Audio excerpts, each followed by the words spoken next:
Olá, sejam todos muito bem-vindos ao nosso primeiro podcast da Comissão de Artigos Comentados aqui da Sociedade Brasileira de Motilidade Digestiva.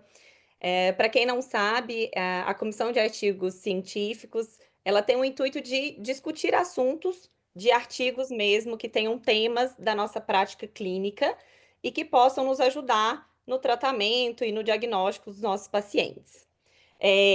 Nessa nossa primeira discussão, eu tenho a honra de convidar para discutir com a gente a doutora Gabriela Ramos, que também faz parte da Comissão de Artigos Científicos, e o doutor Maurício Bravin, que estará com a gente nessa discussão também como apresentador, que é hoje o nosso vice-presidente da Sociedade Brasileira de Motilidade Digestiva. Sejam bem-vindos, pessoal. Oi, pessoal, Nayara, doutor Maurício. Primeiramente, eu gostaria de reforçar, de ressaltar isso que a Nayara comentou, essa inovação que a nossa Sociedade Brasileira de Motilidade Digestiva e Neurogastro está trazendo em expandir, em propagar a discussão científica por meio dos artigos científicos e hoje nessa modalidade nova do podcast, para a gente ter essa comunicação mais ativa como uma sociedade. E para a gente estrear esse podcast, essa nova versão de comunicação, nada mais justo do que um tema muito fresquinho, publicado recentemente, agora em 2025, na American College of Gastroenterology, e também apresentado recentemente, há poucas semanas, no DDW, em San Diego, que é sobre o refluxo laringofaríngeo. Então, nós sabemos que os sintomas laringofaríngeos, que são sintomas esofágicos proximais, de vias aéreas, estão muito presentes no nosso consultório, nosso gastroenterologista, dos nossos colegas otorrinolaringologistas, e também os pacientes, além de muito comuns, pacientes, muitos casos refratários, de difícil diagnóstico, de difícil manejo, e pensando nisso, foi então criado um consenso de San Diego, que é um consenso de sintomas laringofaríngeos e da doença do refluxo laringofaríngeo. E esse consenso ele foi feito por 18 colegas, e dentre esses colegas nós temos gastroenterologistas, otorrinolaringologistas, cirurgiões, fisiologistas de diversos países do mundo inteiro. E aqui eu acho que já é importante a gente começar essa discussão comentando isso. Essa multidisciplinaridade que nós vemos na confecção desse consenso, para nós tentarmos trazer ela para a nossa prática clínica, porque o que a gente vai ver nessa discussão hoje é que essa multidisciplinaridade é fundamental para que nós consigamos fazer um diagnóstico, fazer um manejo, fazer uma investigação nesses pacientes, tá? Então vamos lá, vamos começar. Primeiro de tudo, doutor Maurício, começa contando para nós um pouquinho o que esse consenso trouxe de novo, o que a gente tem que nós temos que nos atentar aí com esse consenso. Olá, para mim é uma honra estar aqui com vocês, a convite do nosso presidente, Dr. Tomás Navarro. Agradecer também a comissão e os demais componentes aí da nossa atual gestão da Sociedade Brasileira de Motilidade Digestiva, que sempre vem melhorando a cada gestão, e estamos aí tentando colaborar com o Dr. Tomás. Bem, a história, né, do refluxo laringofaríngeo sempre trouxe muito mais dúvida do que soluções, né? Desde 1991, o professor Kaufman, que inaugurou, né, esse termo, ou pelo menos popularizou esse termo, né? E através de estudos de pH-metria, demonstrando a alta prevalência de pH-metria positiva em pacientes com lesões laríngeas graves, né? Isso a gente já sabia que poderia existir. Entretanto, pacientes com sintomas crônicos, muitas vezes sem alterações endoscópicas, eles poderiam ter o que foi chamado de refluxo laringofaríngeo. E a primeira grande inovação que a gente teve nesse consenso especificamente é a questão de tentar popularizar novos termos que a gente já utilizava na prática clínica, né?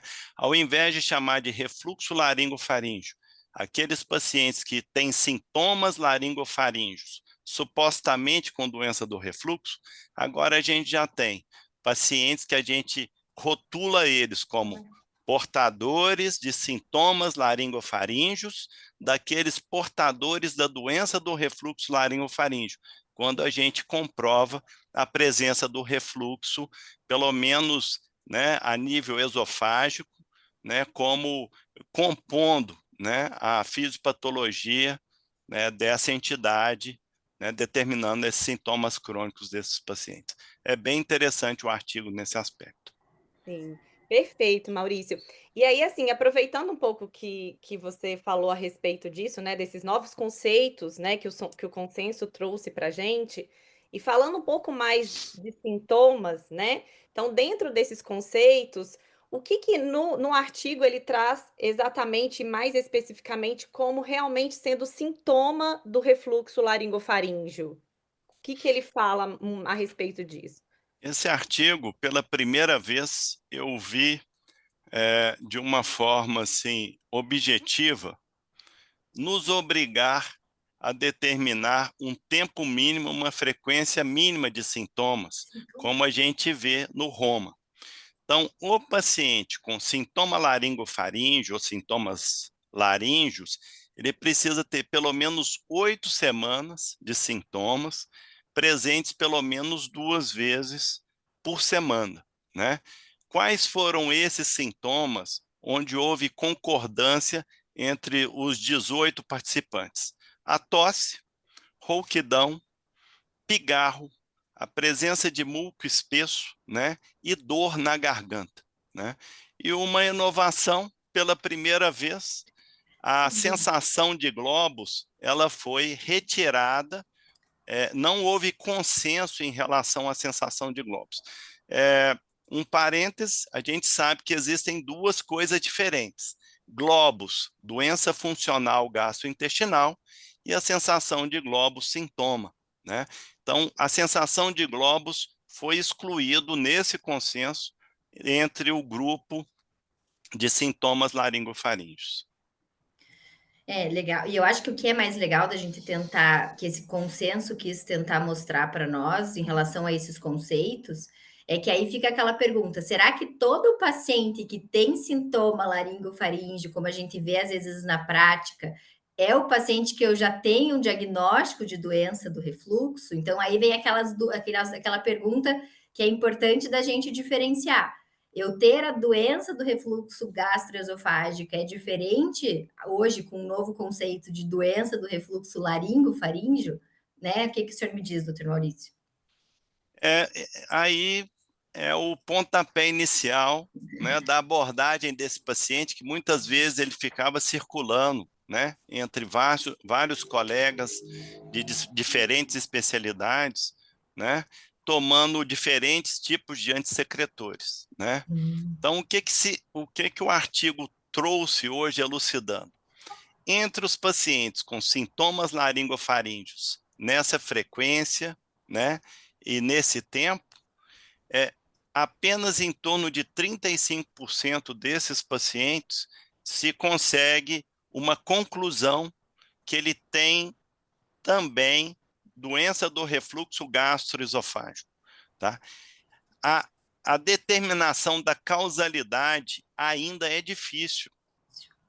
Ainda a gente não conseguiu estabelecer um diagnóstico conclusivo da doença do refluxo, da doença do refluxo laringofaríngeo, tá? Então, a gente pega um pouco dos conceitos da doença do refluxo gastroesofágico e transpõe e transplanta para esses pacientes com sintomas laringofaríngeos. Aí a gente leva em consideração que pelo menos parte dos sintomas desses pacientes decorre como cofator o refluxo gastroesofágico. Perfeito, perfeito, Maurício.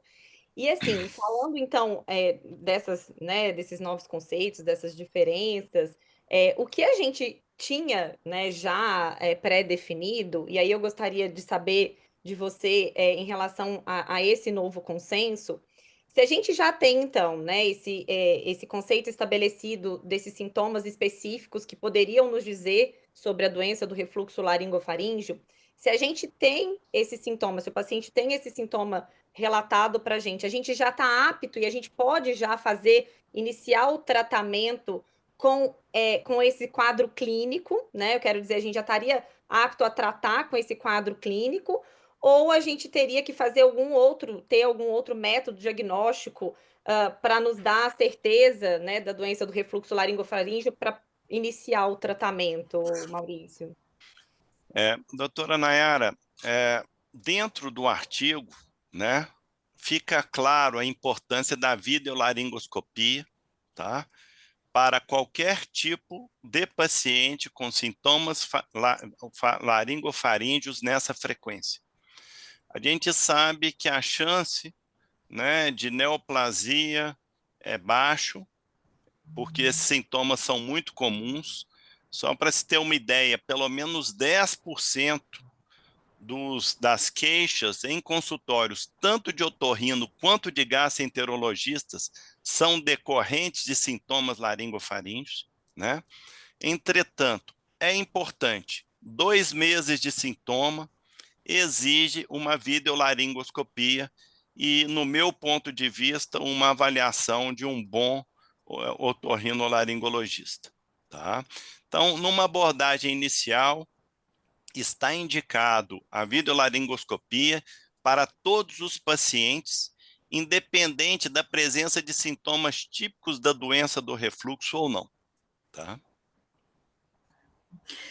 Sim, sem dúvida é importante a gente tentar implementar isso na prática clínica. A gente sabe que isso às vezes não é uma realidade tão grande ainda entre nós gastroenterologistas, e eu acho que vale a pena também a gente tentar comentar um pouquinho sobre os testes de tal monitorização de pH, uma impedância pH-metria, que o consenso traz para nós também como opções em quais casos a gente deve pensar nela, a gente deve lançar mão dela, quais são as principais ferramentas que ela traz para nós, né, em relação a outros conceitos, impedância basal, PSPW, se eles comentam alguma coisa nesse sentido do quanto é importante a gente trazer a impedância para esses casos, para esses pacientes, ou não. Bem, uma coisa que o artigo comenta, eu vou abrir um parênteses aqui, doutora Gabriela, é sobre a utilização da endoscopia, tá? Que houve uma valorização muito grande, baseado especialmente num artigo publicado o ano passado pela professora Krause. Esse artigo demonstra que pelo menos 47% dos achados na endoscopia facilitaram ou determinaram a condução dos casos de pacientes com sintomas laringofaríngeos. Abrindo um outro parênteses, a questão de sintomas, tá? Quando a gente tem um paciente com sintomas laringofaríngeos, a gente tem que dividir em 2 grupos. Aqueles pacientes que têm sintomas típicos da doença e os que não têm. Os pacientes com sintomas típicos da doença, esses pacientes podem ser levados antes da impedância pH-metria, que no nosso meio é o ideal, ao teste terapêutico, tá? O artigo, ele cita isso, tá? Como um fator importante, determinante de resposta terapêutica, ou seja, a presença de sintomas típicos. A principal indicação da impedância pH-metria, que foi a sua pergunta, já dando esse passo, é justamente nos pacientes, na verdade, 2 grupos. Número 1, que é o mais comum na nossa prática, é aquele paciente refratário. É aquele paciente que não tem um diagnóstico definido, né? Independente da presença ou não de sintoma. Mas no artigo, antes do teste terapêutico, se o paciente não tem sintoma típico da doença, né? Pirose, regurgitação, né? Esse paciente pode ser indicado uma impedanciometria que eu vejo uma grande importância, tanto no teste negativo, quanto no teste positivo. Num paciente sem sintoma típico, com um teste negativo, a gente pode esperar um teste terapêutico também negativo, tá? A chance é muito grande desse paciente não responder ao antissecretor. Então, é um paciente que tendo uma endoscopia normal, não tendo sintomas típicos de refluxo, não tendo uma impedância positiva para refluxo, é um paciente que não precisa de antissecretor a longo prazo. Pode ser que pode se usar de forma intermitente, quando tem uma agudização, né? Tem um refluxo agudo que pode acontecer causando laringite aguda, alguma situação específica dentro da prática clínica, mas não a longo prazo. Tá? É diferente do paciente de diagnóstico de certeza da doença do refluxo gastroesofágico. Então, num paciente com sintomas, com um teste positivo, sem sintomas, com sintomas laringofaríngeos e sem sintomas esofágicos, com a impedância positiva, esse sim pode se beneficiar de IBP a longo prazo, né? IBP ou PCAPS a longo prazo. E, Maurício, só para entender também como que eles colocam essa questão, desse primeiro ponto que você colocou desse paciente que não tem sintomas típicos, né? Tem só os sintomas laringofaríngeos e tem uma impedância negativa, eles colocam a respeito dessa questão da equipe multidisciplinar, da importância, né, de talvez encaminhar esse paciente para o otorrino, para entender se existe alguma outra causa associada. Ele fala isso no consenso, Maurício? Sem dúvida nenhuma, né, doutora Nayara? Quando a gente tem, especialmente, casos refratários à terapêutica limitada, a gente precisa esclarecer e outros fatores causais, né? Dessa tosse, dessa rouquidão. Então, é fundamental, é um paciente, o texto, ele começa assim, inclusive, a abertura dele demonstrando que o custo para os cofres americanos em relação à saúde é 5 vezes, paciente com sintoma laringofaríngeo, 5 vezes o que o americano gasta com pacientes com doença do refluxo gastroesofágico com sintomas típicos da doença. Então, é um paciente, em geral, caro, que pode precisar do otorrino, pode precisar de intervenções cirúrgicas do pneumologista, pode precisar do alergista, pode precisar aí de outras intervenções que vai muito além do que a gente pode oferecer.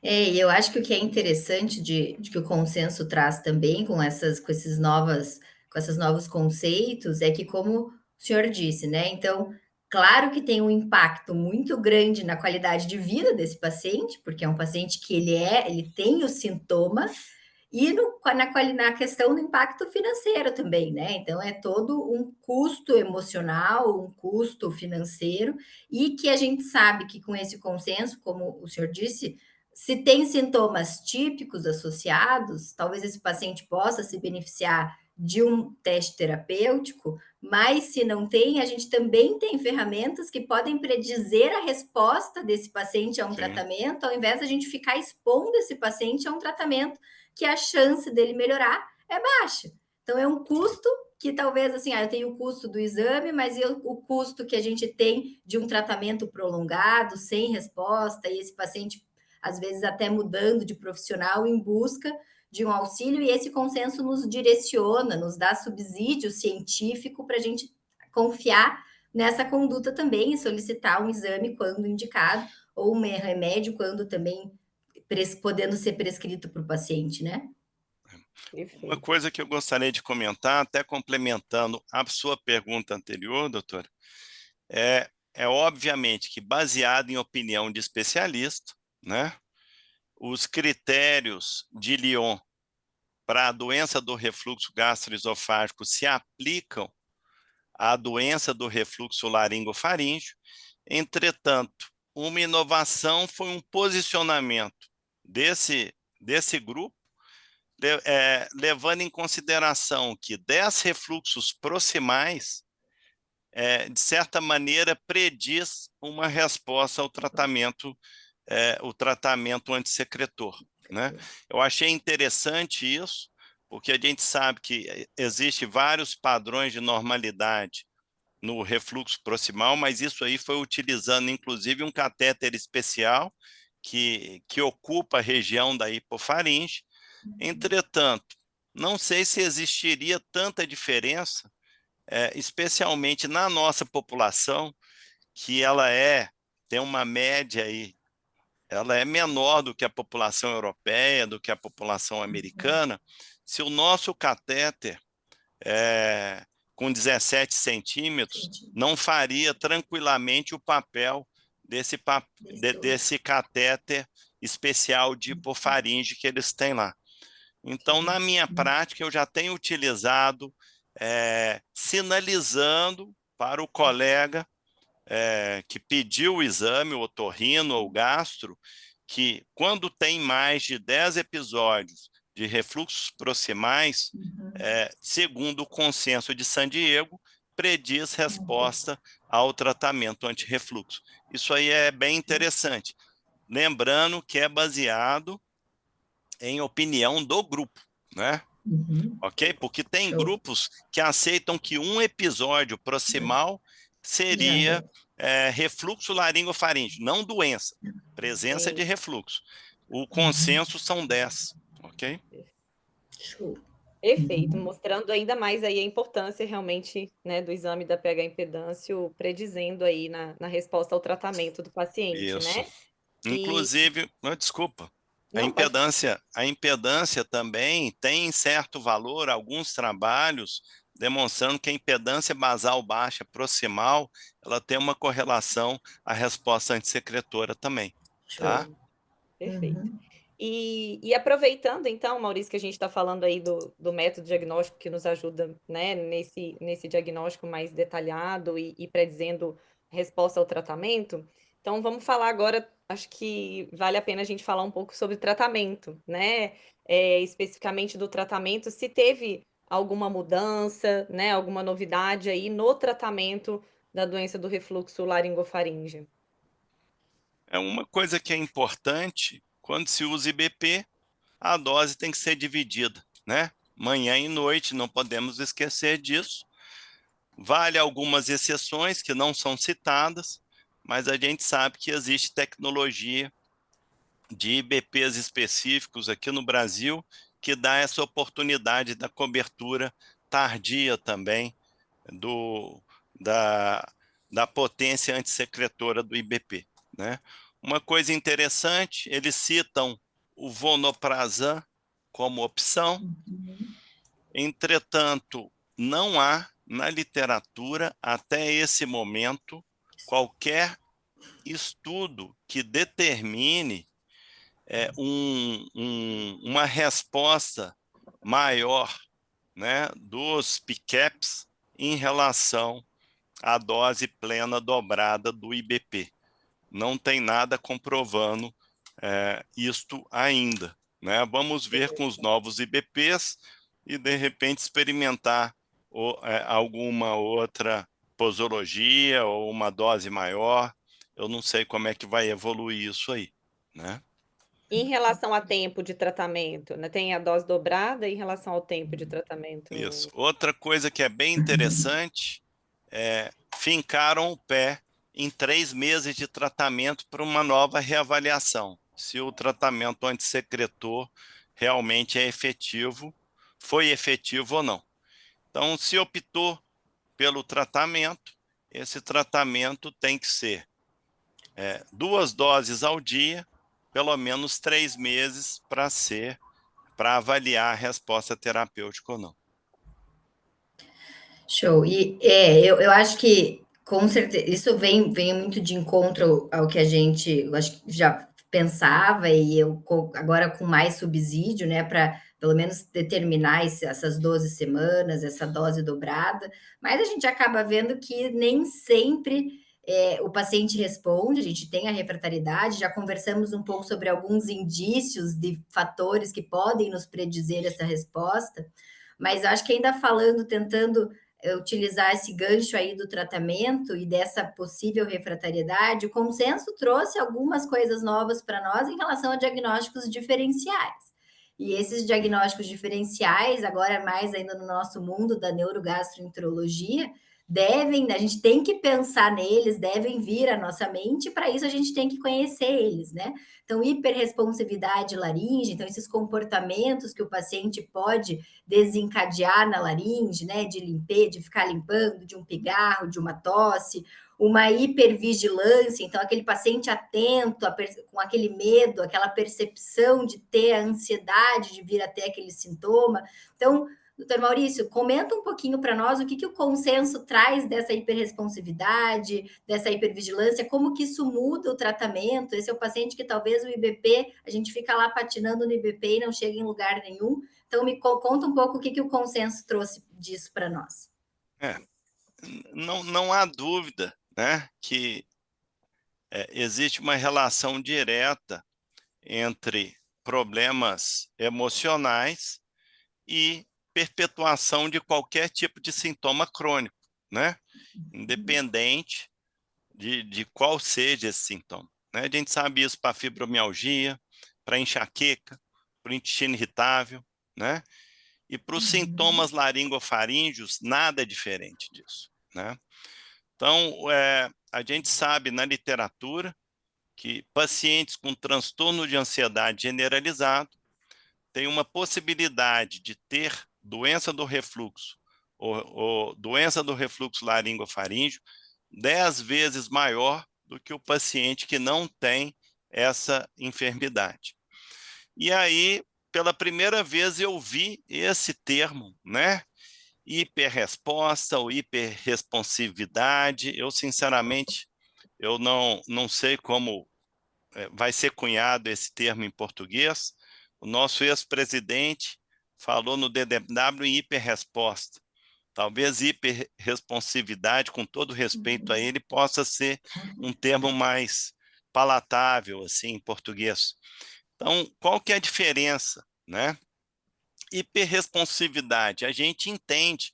Quando a gente passa um catéter de pH ou de manometria, a gente sabe aquele paciente que tem uma hiperresponsividade dependendo dos sintomas que ele assinala para nós pré-exame, né? Então, tem uma maior chance de tosse, uma maior chance dele travar, né? De engasgar com a sonda, né? A ânsia. Então, o que acontece? Eles cunharam esse termo para dividir a hiperresponsividade da hipervigilância, onde a hiperresponsividade seria mais um fenômeno periférico, né? Que a gente imaginaria mais uma situação local, como microinflamação, facilitando a percepção de sintomas. Sim. E a hipervigilância, aquele paciente que tem o nervo à flor da pele, só que é o inverso, né? É o nervo à flor da mucosa, onde a gente tem aí uma tendência maior a ele amplificar a nível do sistema nervoso central pequenos gatilhos periféricos, né? Então, isso aí que seria a diferença.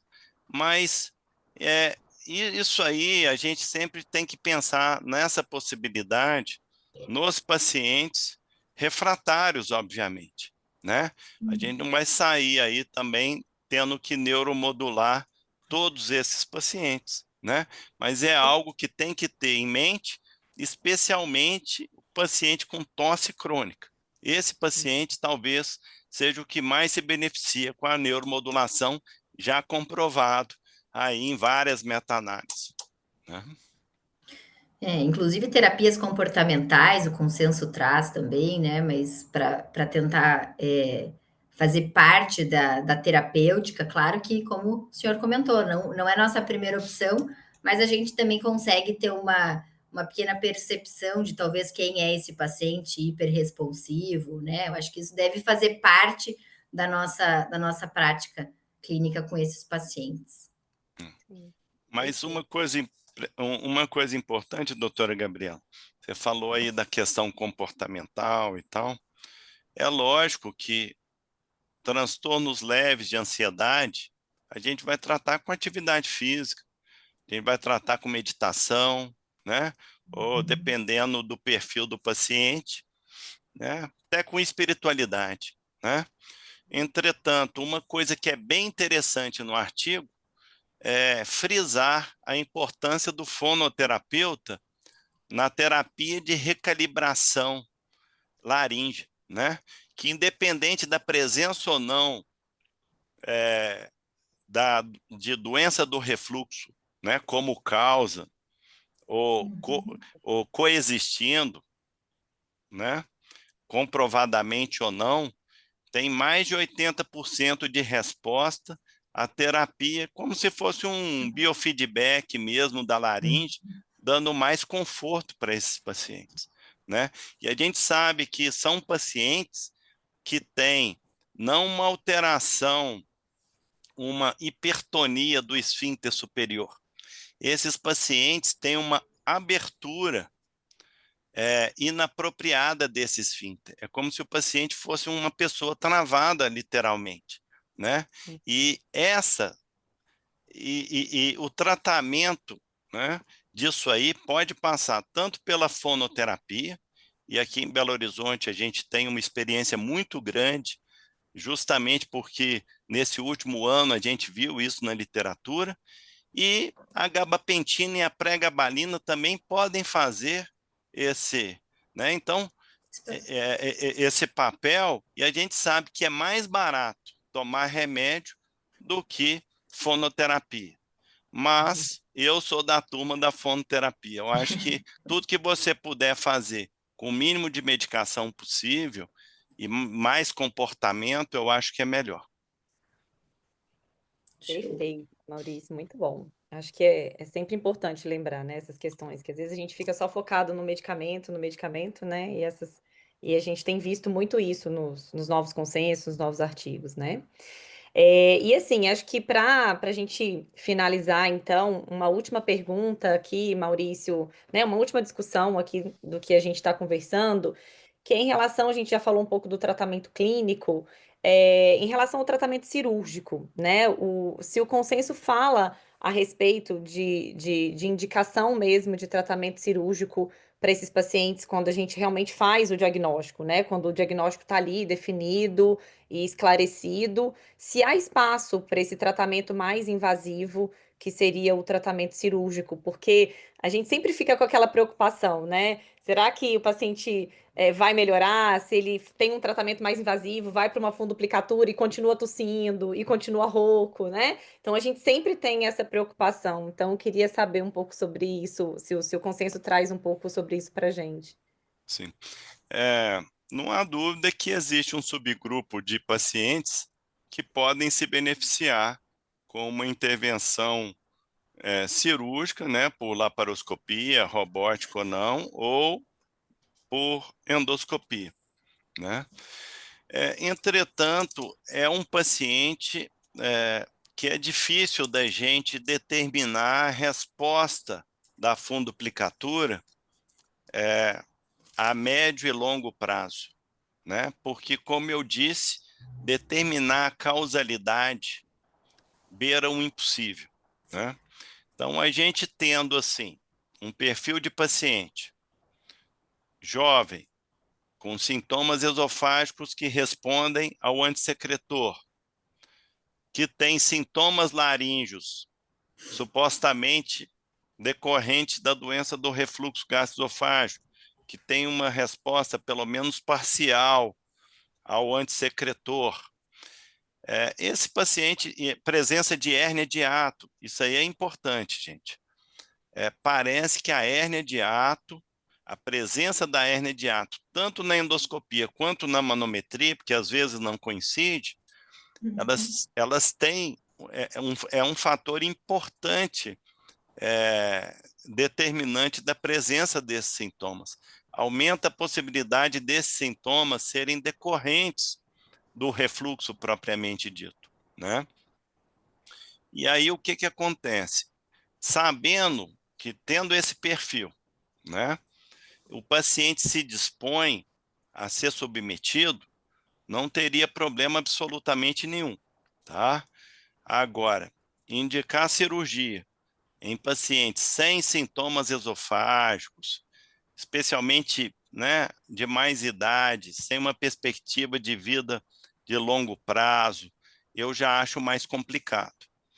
Além de que, eu acho que o principal grupo que pode se beneficiar com uma intervenção são os profissionais da voz, sabe, doutora Nayara? Então, quando você atende cantores, né, locutores, porque a fisiopatologia da doença do refluxo desses pacientes, ela difere também um pouco do que a gente vê no nosso dia a dia, né? A atividade profissional deles predispõe ao refluxo gastroesofágico, né? A gente tem que levar isso em consideração. Agora, a gente não pode prometer resultado. É impossível prometer resultado, tá? Agora, o paciente tem alguns grupos mostrando aí até 70% de bons resultados no decorrer de um ano de fundoplicatura. Por outro lado, uma insatisfação de 20%. Então, como a gente não consegue determinar como é que vai ser a evolução, a gente tem que, um paciente que tem que ser selecionado a dedo, orientado, e aí o futuro, o prognóstico individual, só Deus sabe, infelizmente. Eu acho que o que é importante é alinhar as expectativas, né, doutor Maurício? As Isso, sem coisas têm que, dúvida. na hora de escolher um tratamento, o paciente tem que estar com as E expectativas bem alinhadas, porque senão a frustração, por mais que tenha uma resposta, ela nunca vai ser suficiente, porque não atingiu aquela expectativa, aquela meta, né? E sempre lembrar, antes do procedimento cirúrgico, e a gente também vê se não tem nenhuma desmotilidade, então a manometria, de novo, Sem dúvida. entra, muito importante, acaba ficando muito similar a doença do refluxo gastroesofágico, né? Mas eu acho que isso é importante da gente ressaltar, da gente frisar aqui também, antes de escolher ou optar por um procedimento cirúrgico nesses pacientes, né? sim, sim, Uma perfeito. coisa importante, inclusive no pré-operatório, com esse consenso, ficou claro. Todos nós que trabalhamos com motilidade, a gente já viu pacientes que melhora dos sintomas esofágicos, entretanto, a sensação de globos se mantém. E era a sensação de globos que Todo incomodava a pessoa, problema. porque aqui Sim. melhorava com o antissecretor. Então, é um paciente, muitas vezes, que a gente vai fazer impedância para mostrar para ele que é zero de refluxo, que ele está curado do refluxo e que ele vai precisar neuromodular, né, Uhum. fonoterapia, né, muitas vezes a gente vai precisar de um psiquiatra. Não é incomum, né, um paciente desse num pós-operatório precisar de uma intervenção psiquiátrica, né? Sim, sim. Sim. Excelente, muito bom.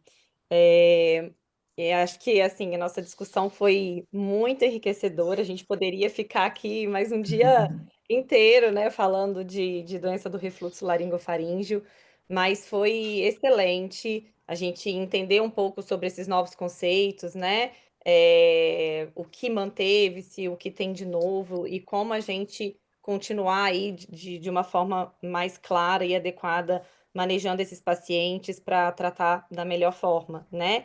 Então eu gostaria de agradecer imensamente aí a presença da doutora Gabriela, do doutor Maurício, a todos que estão ouvindo, né, ou, vendo aí mesmo, assistindo o nosso podcast, né. Espero que tenham, essas informações tenham apresentado aí de uma forma bem clara, sido apresentadas de uma forma bem clara, para levar, né, para o dia a dia de todos mesmo, para o consultório, para a prática clínica, esse tema tão desafiador que a gente tem aí na nossa prática clínica com tanta frequência, né?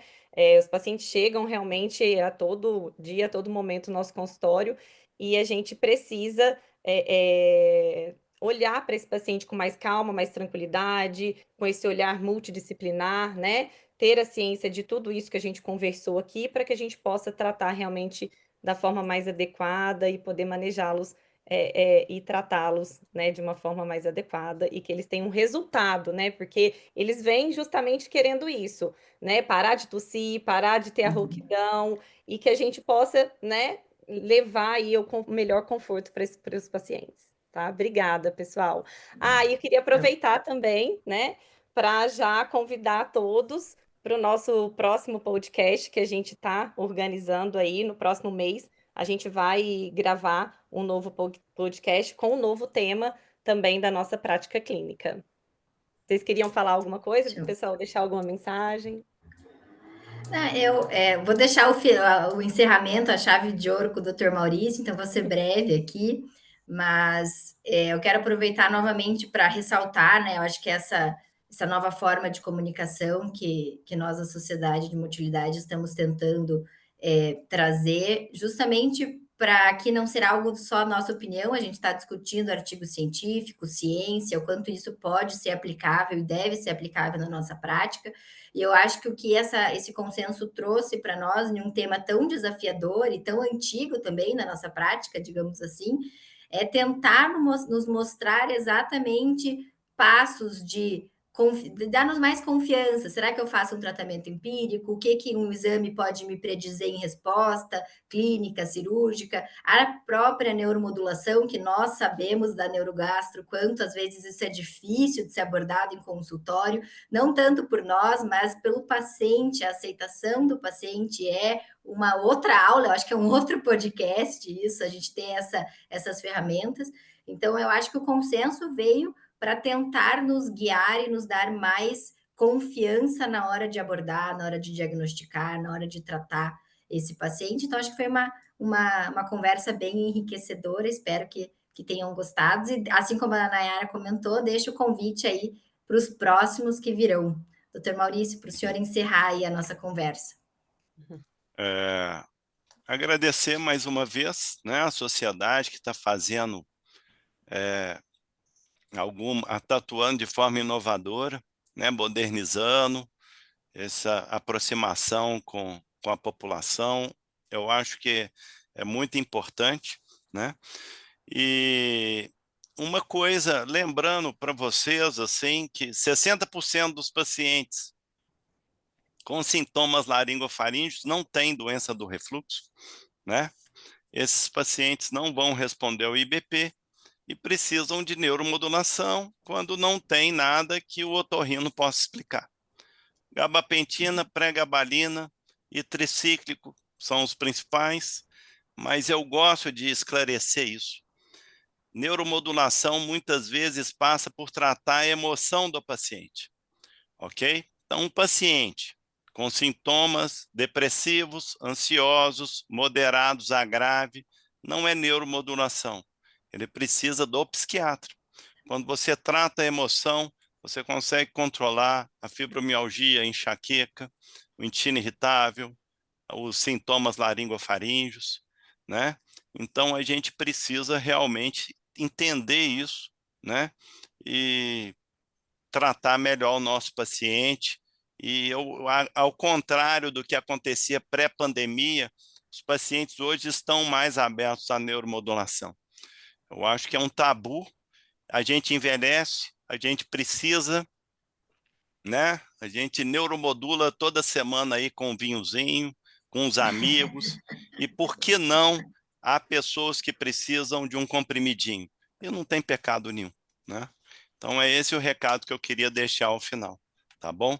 Não é só IBP, não é cirurgia, tem no meio do caminho aí a neuromodulação e tem a gente para propagar isso aí, né? Muito Show. Obrigada,